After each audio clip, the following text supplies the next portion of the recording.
-8 ou -6. Donc auto-increment.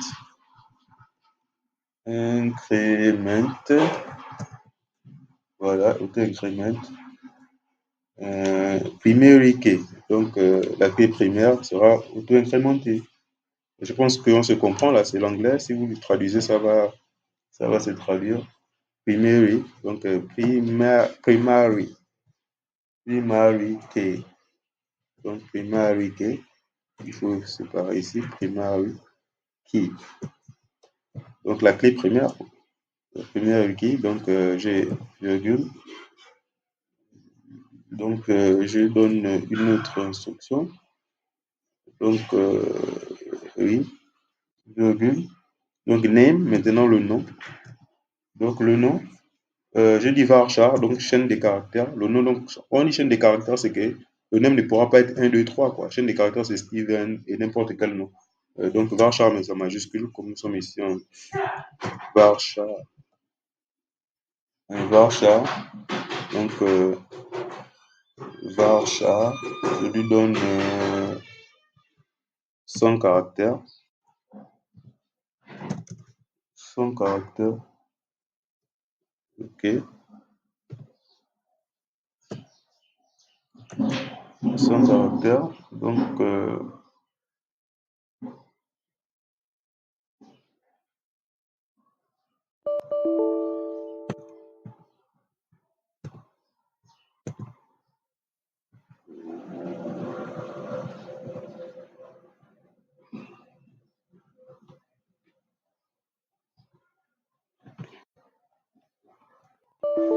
vous pouvez vous apercevoir, nous avons ici créé, on dit create.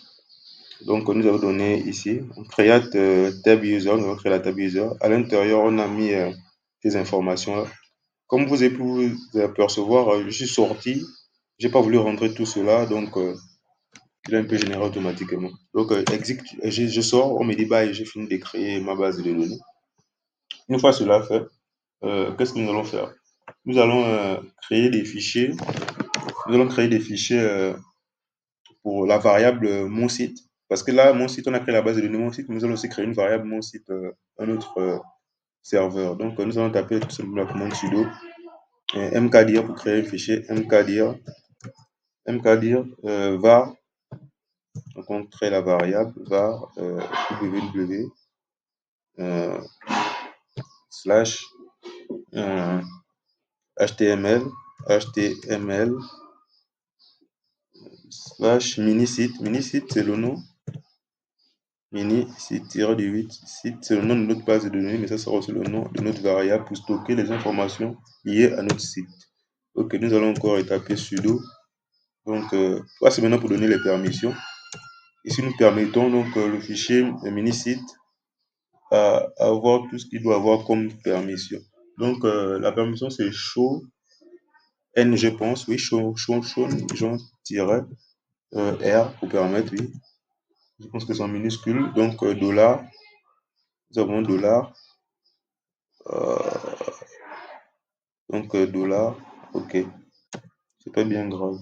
Je vais rappeler cette commande-là. Donc, j'ai dollar ici. User. J'ai encore 2 points. J'ai 2 points, ensuite dollar. Use encore. User, utilisateur. Donc, dollar, user, je pense que c'est ça.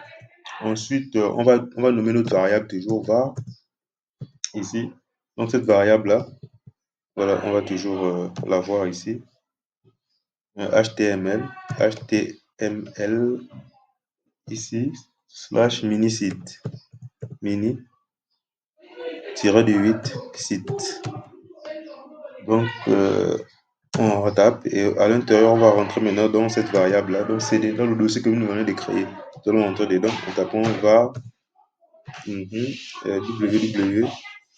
Les amis, sachez qu'il faut vraiment retenir le chemin parce que c'est à travers ce chemin-là qu'on pourra naviguer dans notre serveur Apache à tout moment sans avoir des contraintes pour pouvoir effectuer des opérations. Donc, on va rentrer dedans, tapons cd var www.html var slash slash minisite. Minisite. Ok, nous sommes dans notre dossier. Nous allons maintenant rentrer dans le fichier index, puisque nous sommes déjà à l'intérieur. Donc, index, nous allons créer le fichier index, index PHP. Une fois que nous créons le dossier index PHP, nous allons attendre comment ça va réagir.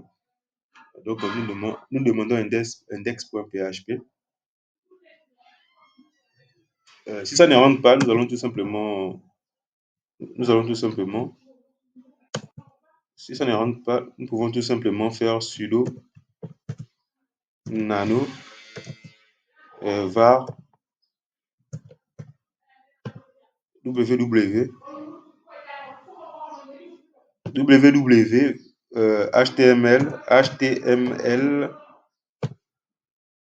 html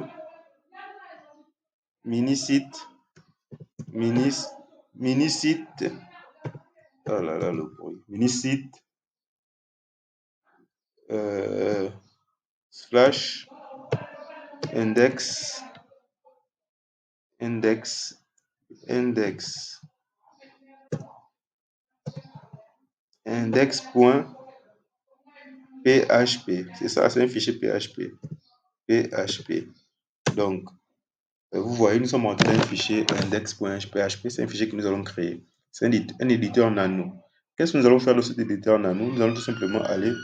Moi, je ne veux pas écrire du code PHP. Je ne veux pas vous mentir. Je vais écrire du code PHP. Je vais tout simplement vous montrer comment il faut faire. Parce que moi, j'ai mon code PHP ici. C'est un code PHP. Vous voyez, ça commence par doctype. Bien que c'est en HTML en début d'URL, mais on a une connexion ici. Bon, je vais vous expliquer ce code-là à l'intérieur là. Ok.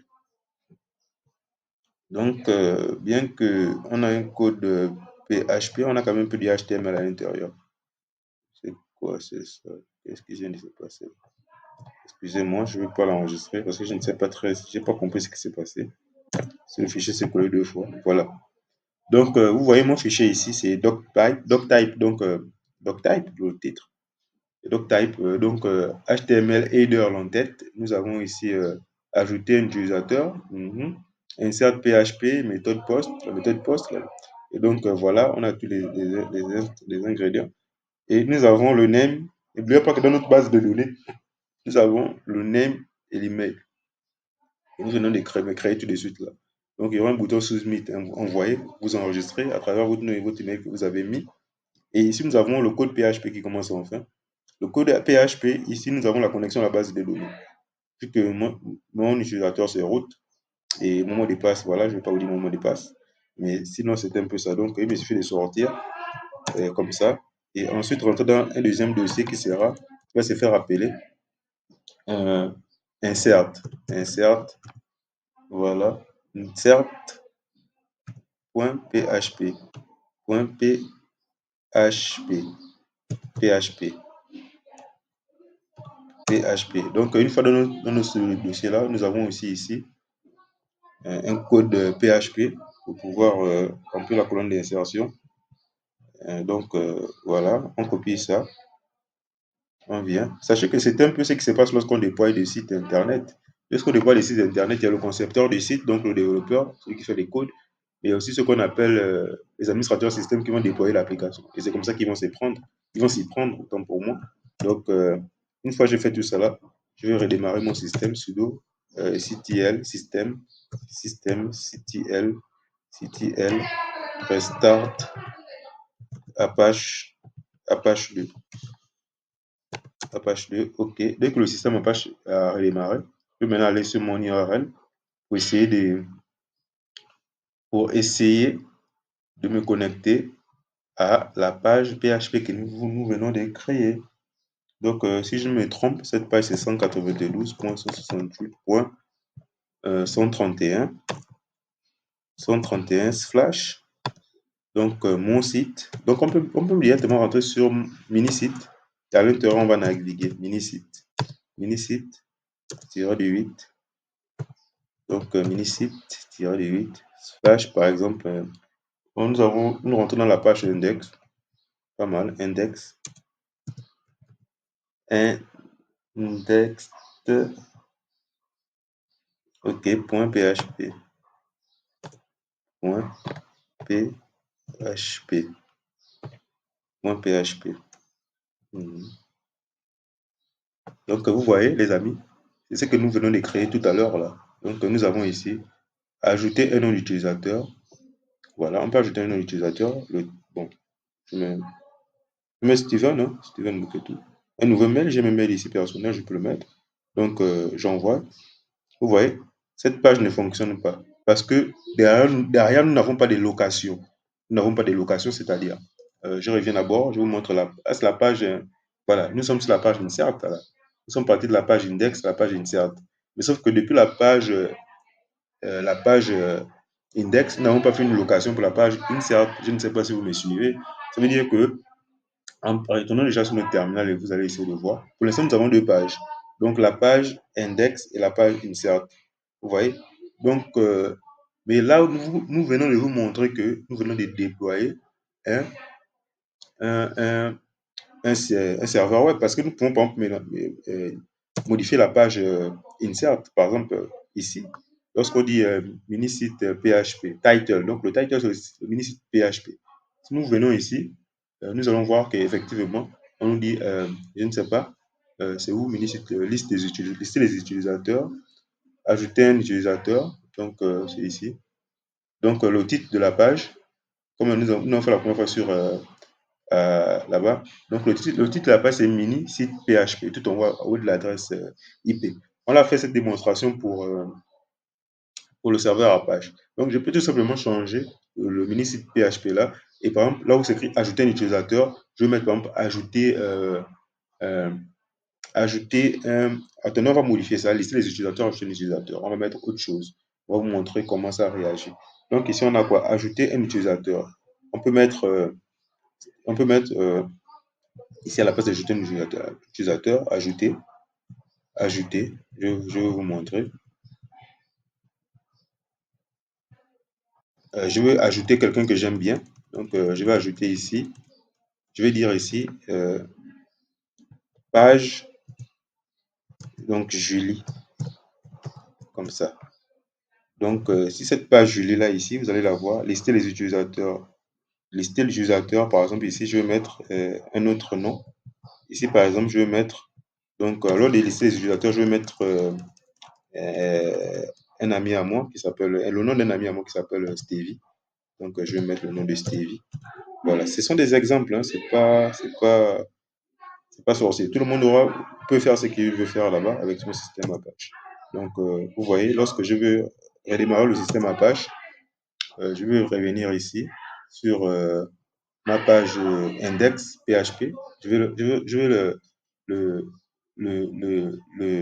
la relancer.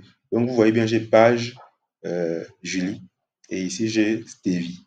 Donc, c'est pour vous dire que c'est ce qui se passe lorsque vous voyez des choses sur Internet et autres. C'était ça l'objet de notre tutoriel et nous revenons déjà sur notre CRL. Donc, nous pouvons tout simplement vous dire que après cette partie-là, le prochain tutoriel sera sur la sécurité. Parce que vous voyez, lorsque nous entrons ici sur notre navigateur, nous voyons ici non sécurisé. Parce que euh, votre connexion, ce site n'est pas sécurisé. Parce que le site est en HTTP, HTTP, euh, HTTP, donc sans HTTPS. Donc c'est le port 80. Le port 80, lui, qui n'est pas sécurisé. Et vous voyez, par exemple, pour la petite démo, si nous partons par exemple sur le site officiel je ne sais pas, peut-être de Facebook. Si nous tapons aussi sur Facebook, nous voyons, nous essayons d'accéder à Facebook. Si nous accédons à Facebook, nous allons tout de suite voir que lorsque nous allons cliquer, bien, il faut d'abord cliquer sur Facebook. Nous allons cliquer sur Facebook. Nous venons ici sur le même panneau que où on était. Tout, vous voyez, Secure Browser. Donc, bon, c'est pas déjà la même chose qui était affichée. Donc, mais moi, ce que je vais vous montrer, c'est ça. C'est le fait qu'on est ici HTTPS. Ça veut dire sécurisé. Ce qui veut dire que vos données sont sécurisées dans le site d'Internet, dans le site de Facebook. Ce n'était pas ça l'objet de rentrer dans mon Facebook, bien sûr. Donc, c'est question sécurité. Donc, c'est pour vous dire comme ça que notre prochain tutoriel sera sur la sécurité des sites Internet.